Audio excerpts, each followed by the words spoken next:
Sah, katanya OJK sudah memutuskan untuk melarang nasabah-nasabah gagal bayar untuk membayar di Indodana, Adapundi, Akulaku, Shopee, dan lain sebagainya.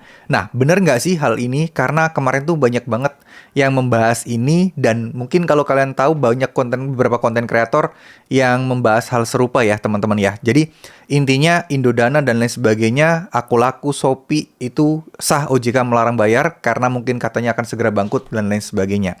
Nah, di sini teman-teman tentu harus tahu ya, teman-teman harus paham juga bahwa ini bisa jadi berita hoax. Karena cara terbaik kita untuk tahu itu ada di mana, ya salah satu-satunya adalah ya teman-teman harus cek dulu. Teman-teman harus cek sosial media dari OJK, website resmi OJK, dan lain sebagainya. Karena banyak banget yang memanfaatkan hal ini untuk ya mungkin nambah-nambah views atau dan lain sebagainya. Tapi ternyata kalau kita cek ya itu nggak bener gitu ya.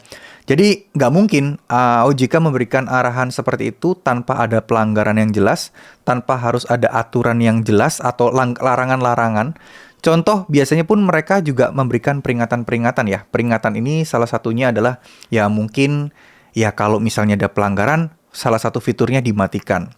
Salah satu contohnya adalah Akulaku. Dan pastinya di berita-berita kayak media online yang udah terkenal gitu ya, kayak detik.com dan lain sebagainya, pasti sudah akan membahas hal seperti ini teman-teman. Jadi ya oke lah, kalian boleh percaya, tapi kalian harus riset juga. Bener nggak sih berita seperti ini?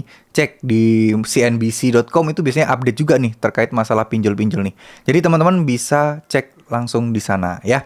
Jadi mungkin kayak gitu aja. Yang penting kalian bisa cek aja, bisa satu persatu teman-teman bisa pahami ya, satu persatu teman-teman bisa olah semua informasi.